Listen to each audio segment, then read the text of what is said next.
So if you're not familiar with the Vine invasion, let me catch you up real quick, and then I'll tell you about what I think is going on right now in the YouTube climate. Vine invasion 2.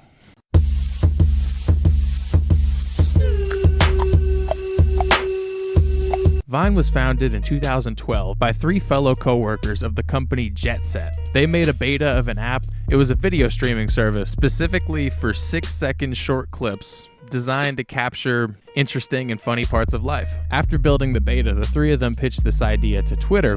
Twitter agreed with the deal, and so Vine was acquired in October of 2012 for a reported $30 million.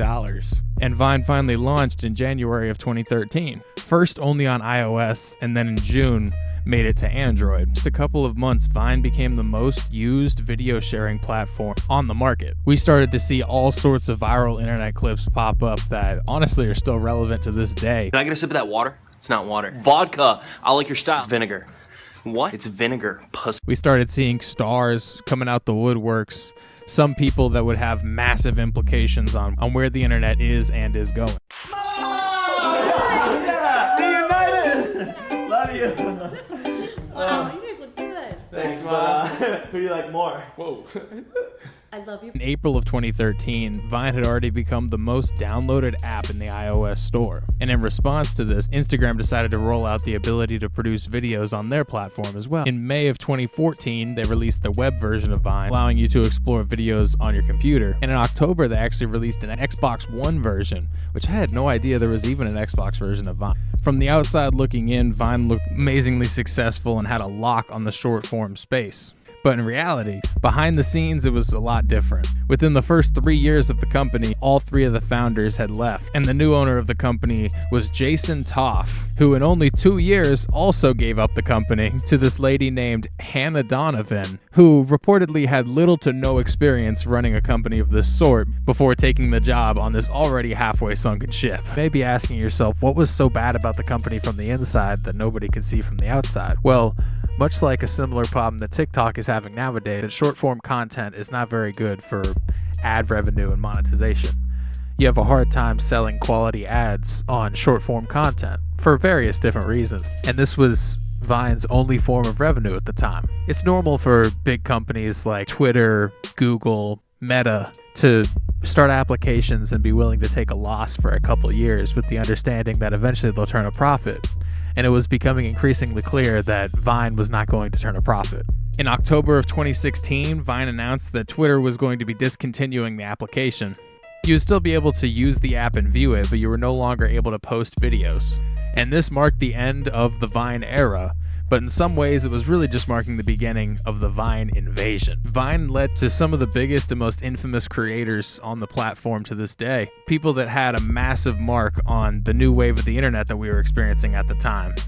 This new wave, as Matt Pat would put it. Which brings us to Generation 4, Diamond and Pearl, a huge turning point on YouTube and where the Jake Paul, Logan Paul story begins. What's the defining characteristic of Gen 4 creators? Well, creators who are blowing up right now, like Liza Koshy, Collins Key, Lance Stewart, Lily Pons, and of course, the Pauls are the first generation of creators who grew up watching YouTube, where becoming a YouTuber was an actual thing that you could aspire to. Some of these creators were amazingly funny, and no matter what era that they got in on the internet, were going to be incredibly successful, like Danny Gonzalez, Drew Gooden, Liza Koshy.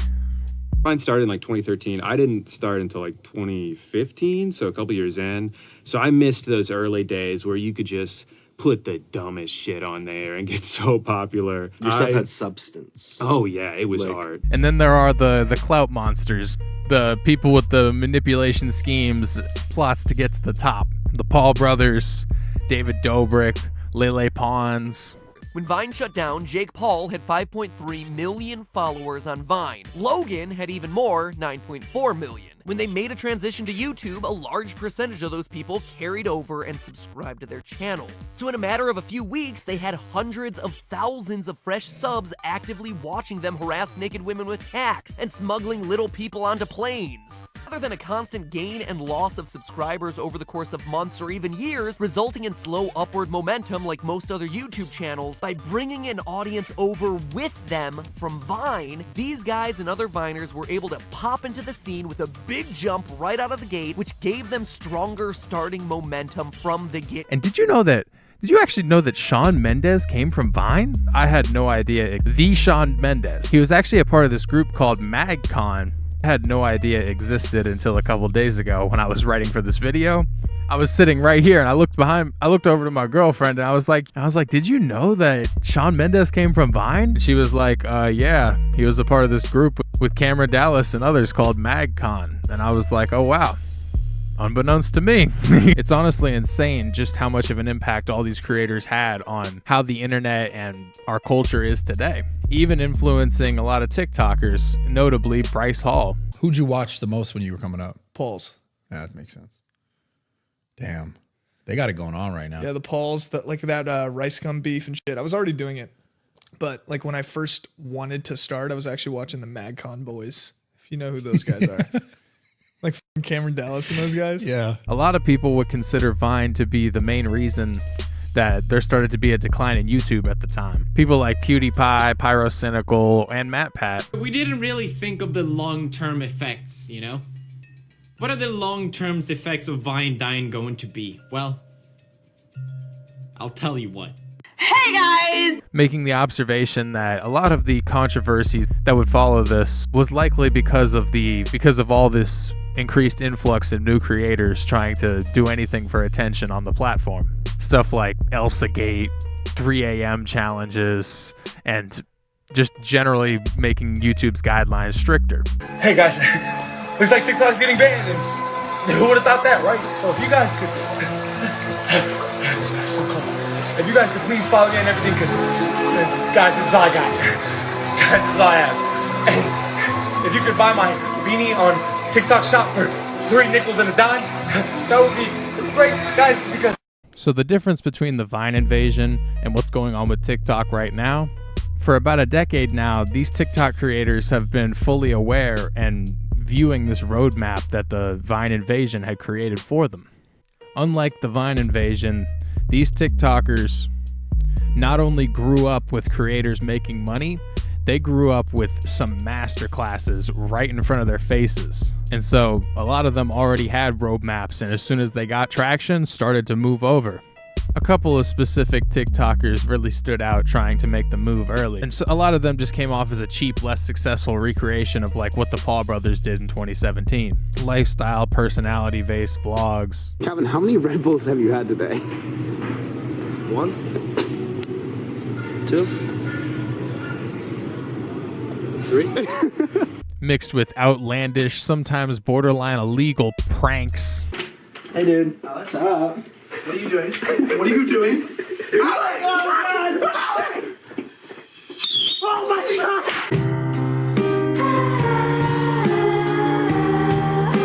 God! That, frankly, the content just seems targeted at a very young demo. But I think the D'Amelio sisters are probably the most successful example of this of TikTokers trying to make it. Though it was rocky footing for them at the beginning as well, as could be expected. Hello guys, it's Charlie, and for a while you guys have been asking for me to do a room tour, and I got my room created for my birthday. They eventually found their footing and propelled to mainstream success, now having their own reality TV show. I am Charlie D'Amelio. You might know me from TikTok. Can you ever really imagine 100 million people? You can get famous really fast on TikTok. Probably in some ways the face of exactly what I'm talking about. They really were the first example of how TikTok were the new hit makers. I used hit maker as a metaphor, but TikTok really was and completely is the hit makers now for the music industry. This is the place for new artists to go and promote their music. People like Nick D giving whole master classes on how to do this on his YouTube channel. Think a good content idea before you even write the song. Right. So there's a guy, Fulton. He thought of a good idea. What's the idea? He was like, I'm going to set a sign out that says, if you're having a bad day, sit down. And then I'm going to write a song that's going to heal someone's bad day. The song's not written. The content idea is written. Yeah. And then he went and wrote the song after. That video goes on to do 10 plus million views on TikTok, 10 plus.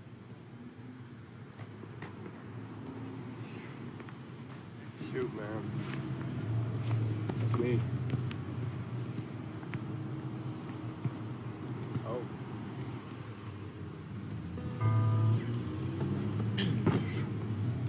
maybe your dreams have been broken. Or maybe you were never believed that someone like you could have dreams that come true. But that ain't the way it's got to be.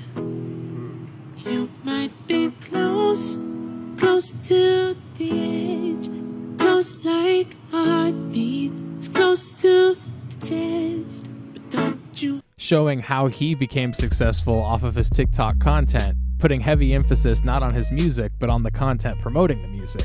Or even a guy I talked about in my previous video on Honest Dave, a prime example of a guy that started out getting a little bit of traction doing comedy skits and personality stuff on TikTok. Okay, babe, I know you thought I forgot, but it's National Girlfriend's Day, so I want to take you somewhere special. Just close your eyes. Ready? Don't peek. We're going shopping! And used that leverage to work on his music and refine his craft, and now he's a full-on musician with a hit record. If only you love me like you love getting high, I can't let you. Or the biggest and most obvious example of this time. I'm gonna take my horse through the old town road. I'm gonna ride till I can't no more. I got the horses in the back, horse stock is attached. Lil Nas X. Probably the first and biggest example of what a TikTok artist could be and just how high of heights they can reach. I think Bryce Hall might have to be the most seamless transition that I've seen in a TikToker. Bryce has honestly just shown that he is very smart with social media in general. Bryce started out as a normal F-boy on TikTok doing the dances and thirst traps for frankly underage girls, but Bryce was slowly but surely able to completely transition his content and everything about his outward persona on the internet. And just your content in general, which we'll talk more about as well in the bigger picture, but you've been funnier lately, like more funny. Oh, thanks. And like, I would say out of all the guys, because the TikTok boys was what? That you guys blew up like almost 6 years ago now? 2019. Yeah, how many years? So 5 years. 5 years. I changed my content consistently because social media is changing. Yeah. Like very, very fast. Like it's changing. Huge credit to, I think, the live streamers. It's changed what was cancelable and what isn't. Yeah. Now. So when I was first blowing up, I was very like I was on the edge of being canceled, but I couldn't say the things that I wanted to say. I couldn't be the real me. Yeah. Because I was scared of getting canceled and getting a bunch of hate. Now, with social media being the way it is, I can do like exactly what I want to do. I want to make like the fucked up funny jokes that I want to make, and I think they're funny. And the best part about all of it is it did not happen overnight. It absolutely took years of grueling work for him, having to change in front of everybody. I can't think of a more difficult thing to do, to be honest. When people see you on the internet, that is how they see you for the rest of your life. It takes a lot of work to change those opinions. I want to play this clip. I'm not a boxer. I'm not a fighter. I've never claimed to be a fighter. I am a boxer. I am a fighter. I've always claimed to be a fucking fighter. Dude, that was such an emotional moment for me. I wanted to say more words, but it's like everything was just going a million miles per hour in my head. I can't believe I just fought bare knuckle. I can't believe I just won bare knuckle. I fought my ass off. I trained my ass off. It was the hardest camp I've ever been through. And then winning, Even his TikTok page is transformed into something, well, just funnier. Just it's better. It's just better. Trying to fuck with me, trying to fuck my girl, like I couldn't see. Broke bitch, broken ass nose bitch, small dick, still kind of softish, toxic. They're passing legislation, very slowly granted. They're trying to give TikTok 6 months to sell the company over so that it will no longer be owned by China. And I'm not really here to get into the whole political side of it, because frankly, I am just too stupid. This is not to take TikTok away, right? This is to make TikTok better. TikTok, tic-tac-toe, right? Winner, okay? Ring around the rosies, pocket full of what? Money. I'm a great investor. Come on, okay. But China, no, right? TikTok's future in the U.S. is now in the hands of the Senate. A bill that would require the platform to separate from its China-based owners or face a possible ban passed the House yesterday. We've just learned that former Treasury Secretary who served in the Trump administration, Steve Mnuchin, says that he's putting together an investor group to buy TikTok. He also voiced support of the bill. Congressional correspondent Scott McFarland is following all of this from Washington. Scott, good morning. Hey, good morning, Anne-Marie. It was a massive lobbying campaign by TikTok to stop this U.S. House bill, but it didn't stop the bill from moving forward with what was really a huge bipartisan coalition. The president indicates he'd sign the bill into law, so now it's up to the U.S. Senate, which has set no timetable and promised no actions. But I am so interested to find out exactly what impact this is going to have on short form content, but really just content in general on the internet. Everybody is having an opinion on this right now. I just watched a clip from Full Send, guys. Being and not a robot. Yeah. What do you think about their talks about TikTok like being banned? They keep talking about this. I'd jump through this window right here. If I don't think TikTok's ever going to get banned. I think they're threatening it so it gets out of the. I don't know the name of the company that owns it, but they want it to get out of their ownership. I don't know much about it. TikTok's probably not getting banned. If it does, then GG, I guess. GG? I mean, it's just whoever has more money and who's lobbying better. Yeah, I feel like there was something about Biden signing some bill, right? Yeah, and the Congress thing. But there's so much money in TikTok, even from like American companies. It's just like, why would they want it to be out of there as well? You know, like so many people are making money off of TikTok. Yeah, I heard YouTube lobbies like heavy probably against TikTok. Because I mean, TikTok's got to be the reason why. Millions. Yeah, TikTok's got to be the reason why like YouTube seems to be less sort of the sought after place. And I think they bring up a pretty interesting point, because it really is in YouTube and all these other platforms' best interest to get TikTok banned. I'm really not even sure what is for the best. Of course, I've heard what they say about how TikTok is like a completely different app over in China, and they're trying to rot our brains with the content we view on TikTok in America.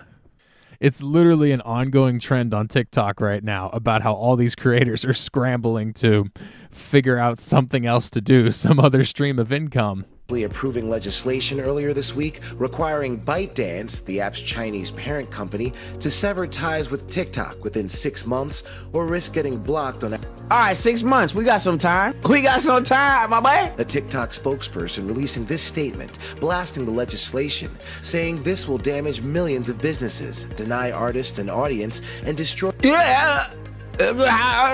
How gonna tell people to come to my comedy show? Let's see what China got to say.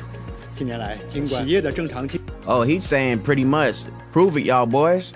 What's up? You saying that we spies? Prove it, my boy. The question is, will the bill suspend the rules and pass the bill? So many as are in favor say aye. Nobody talking. Those opposed, no. In the opinion of the chair, 2/3 being in the affirmative, the rules are suspended, the bill is passed, and without objection. Nobody even voted! What is this? Damn! Everybody's careers just vanished and nobody cares. The motion to reconsider is laid on the table. Correct. And just like it's the dumbest that I ever heard. Makes me so mad beyond belief. We are starving, people are dying, people are in jail for marijuana charges. We're in a war that we should not be in the first place.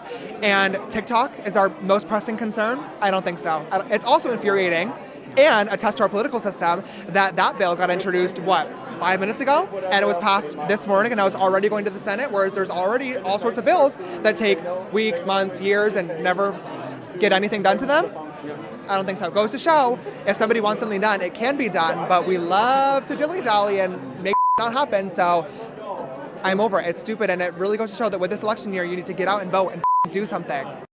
Even the CEO of TikTok has come out and... In the last few years, we have invested to keep your data safe and our platform free from outside manipulation. We have committed that we will continue to do so. This legislation, if signed into law, will lead to a ban of TikTok in the United States. Even the bill sponsors admit that that's their goal. This bill gives more power to a handful of other social media companies. It will also take billions of dollars out of the pockets of creators and small businesses. It will put more than 300,000 American jobs at risk, and it will take away your TikTok. We know how important TikTok is to all of you. It has given our 170 million users a platform to freely express themselves and has empowered more than 7 million businesses in the United States. Our platform matters to the small business owners who rely on TikTok to make ends meet, to the teachers who inspire millions of students to learn, and to everyone who discovers and finds joy on TikTok. We will not stop fighting and advocating for you. We will continue to do all we can, including exercising our legal rights, to protect this amazing platform that we have built with you. We believe we can overcome this together. I encourage you to keep sharing your stories. Share them with your friends. Share them with your family. Share them with your senators. Protect your constitutional rights. Make your voices heard. Love you all. I am really interested to see just how, if TikTok does get banned and it is no longer a viable option, I am really interested to see how this could be a very big moment for internet in general. Not necessarily a bad thing. It could be an amazing thing. This could spawn whole new creators that we had no idea were out there the whole time. I think with the whole vid and everything that was going on in 2020, I think that in a very low key way, a lot of creatives, some that I even mentioned in this video, were given a bunch of free time to really hone in on their craft and do what they truly wanted to do. And that resulted in a massive boom of brand new creators that we had no idea existed. And I think that this could be another moment, another thing that floods in a whole bunch of new creators to the platforms. Listen, I'm trying to give a positive spin to all this, to be honest. I try to usually come with some levity and positivity, and this topic is really challenging that for me because I don't want to be a political guy. It's hard to I don't really know what a political guy means anymore, to be honest, but I just want to try to spread positivity and make your day better when you come to my videos. I don't want to stress you out because me personally, I know when I dig deep into this stuff, it starts to stress me out and I start to just have negative thoughts about everybody. And I think that's the opposite of what we need. If there's one great thing about the content that we have nowadays, it's that we all are connected. And I've also talked a lot about how there's a negative with that. But human connection is such a key thing. And you'd be so surprised just how much you could agree with somebody. You know, Mork, I think you're beginning to grow. Well, sir, I don't know how much value I have in this universe, but I do know that I made a few people happier than they would have been without me. And as long as I know that, I'm as rich as I ever need to be. So I'll catch you on the rebound, your magnitude. Until next week. Nanu! Nanu!